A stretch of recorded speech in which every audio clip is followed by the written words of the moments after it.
Our taxpayer dollars can build schools and hospitals in America, not bombs to destroy them in Gaza.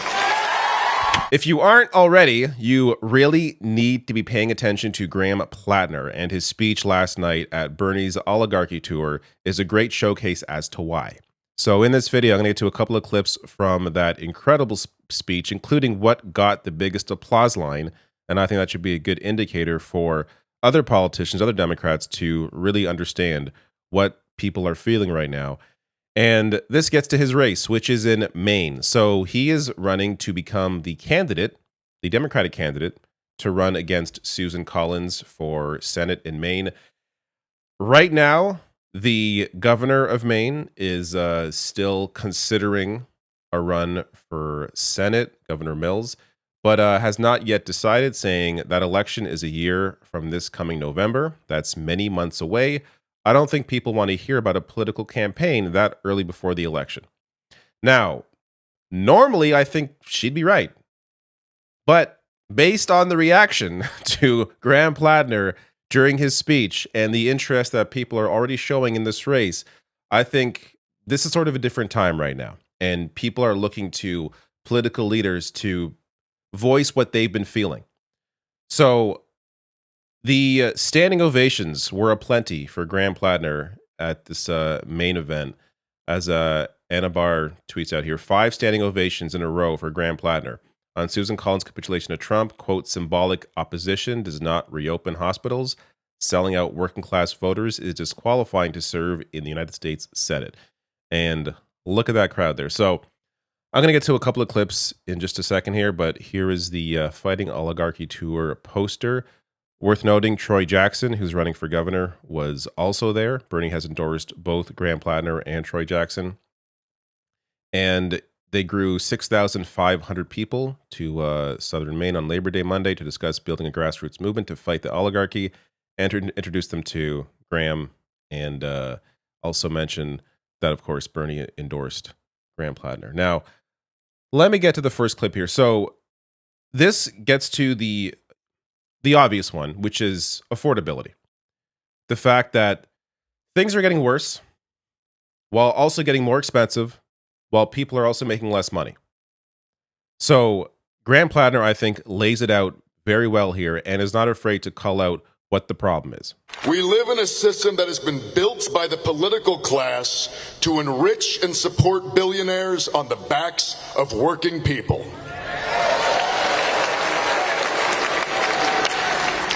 Politicians have made a series of decisions over the last 40 years that have resulted in the world that we see today.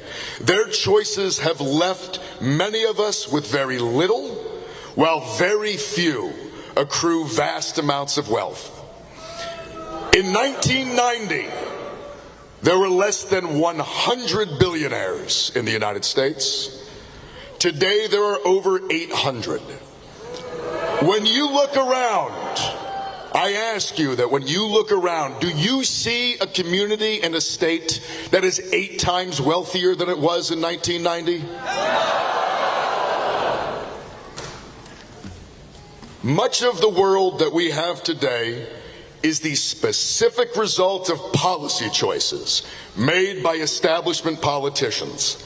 And the shameful truth of all of this is the blame cannot simply be left at the feet of one political party.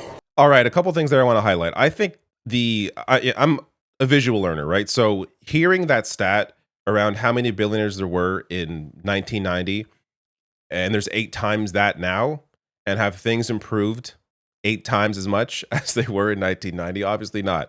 It's a great visualizer to understand just how the wealth has been transferred.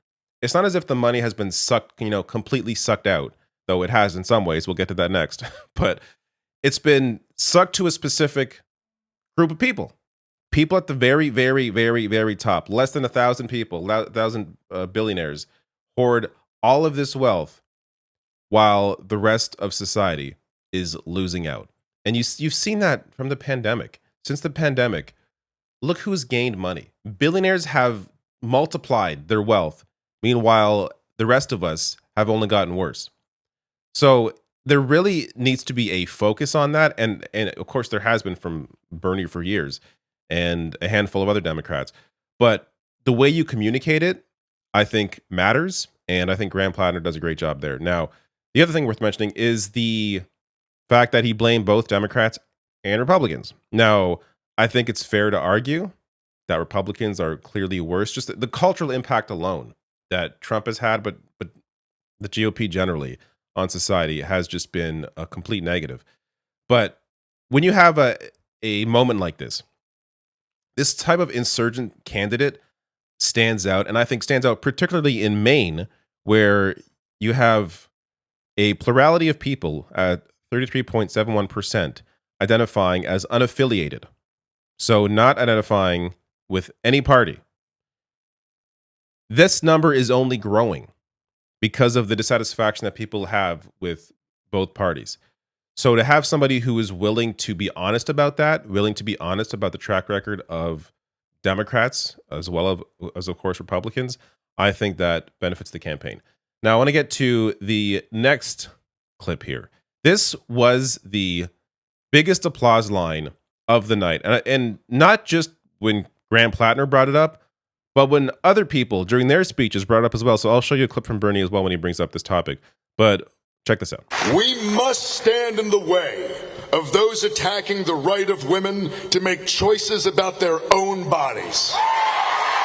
We must stand in the way of those attacking the rights of the LGBTQ community to have the same liberties and protections as everyone else. I believe that input from working people is far more important than input from someone who simply has money. I believe that we should not be settling for crumbs while billionaires eat the cookie we baked. I don't think that a CEO should have more of a voice than a union, and I don't think that private equity deserves more time with a senator than someone who works 2 jobs to get by. Our taxpayer dollars can build schools and hospitals in America, not bombs to destroy them in Gaza.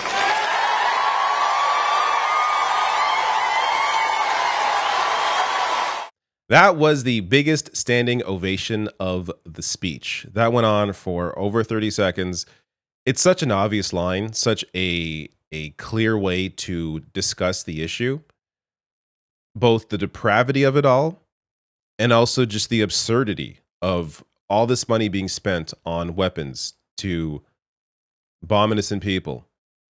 Meanwhile, Americans don't have health care, can barely afford rent, food, don't have childcare, like go on and on and on. Just the complete state of things. Meanwhile, there's enough money to send over to Israel. Now, on that point, this from the Council on Foreign Relations, Israel is the largest cumulative recipient of U.S. aid.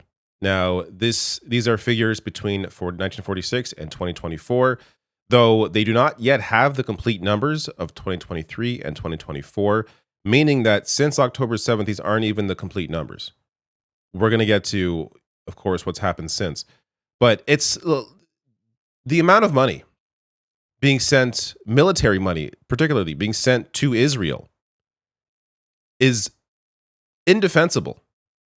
Yet this continues to be a topic that many politicians are afraid to touch. So since this is October 7th, from AP here, U.S. spends a record $17.9 billion on military aid to Israel since last October 7th. This is under Joe Biden. But that wasn't good enough for the Trump administration. This is right from the Secretary of State. Military assistance to Israel. This is from March 1st. I have signed a declaration to use emergency authorities to expedite the delivery of approximately $4 billion in military assistance to Israel. The decision to reverse the Biden administration's partial arms embargo, which wrongly withheld a number of weapons and ammunition from Israel, is yet another sign that Israel has no greater ally in the White House than President Trump. And then they go on to brag about how they had already sent nearly $12 billion in arms to Israel since Trump took over. So, and of course, again, considering this is March 1st, a lot more has been sent since then. All of this, despite the fact that 32% in the US back Israel's military action, which is a new low. So taking a look at the number here, it has Republicans are so hilarious. Like, they were critical of it, as they should have been. And then Trump won the election. And, about 5% were like, you know what? Trump likes Israel, so I'm cool with it now. So their number has gone up a little bit, but it's down. And actually, worth noting as well, it has also gone down since Trump took over for Democrats. But still, while Biden was in power, understanding that Biden was supporting Israel and sending arms to Israel, a tiny fraction, a quarter of Democrats at the time were supporting that. Now it's down at 8%. Independents as well, it has gone down. And of course, part of that is also that people are just more aware of what's happening than they were, almost a year ago. But there's no political reason except for the fact that many politicians are afraid of AIPAC, afraid of the money being spent either against them or for their opponent, or they want that money from AIPAC. So there is this aversion to discussing this issue in a way that is just clear. All this money being wasted on weapons to destroy innocent lives. Meanwhile, people in the US have a very tough time getting by.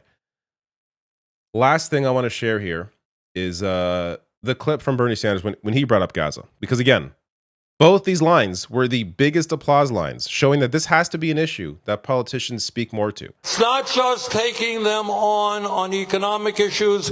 We got to end the absurd foreign policy that we have right now, which is spending billions of dollars to starve children in Gaza. And that standing ovation went on for another 30 seconds. It was the biggest applause line for Bernie, the biggest applause line for Graham Platner, and it's because it's an obvious issue. If you can't stand up for innocent civilians, how can people possibly trust you'll stand up for them? If you can't stand up, if you aren't willing to stand up against weapons manufacturers, against AIPAC, against other special interest groups, how can people possibly trust that you are going to do anything you claim to do or you claim to care about? So it's an issue that is going to be, going into the elections next year, it's an issue that's going to be highlighting. It's going to be one that is really going to let people know. Do you actually mean what you say when you claim to care about affordability, when you claim to care about healthcare, claim to care about Social Security or whatever other issue? Or are you just saying this to get elected? Because you are really putting potentially your career on the line when you stand up against AIPAC. And we've seen it happen. People like Nina Turner, who stood up for innocent lives, stood up against AIPAC, lost her race because of the amount of money poured in against her.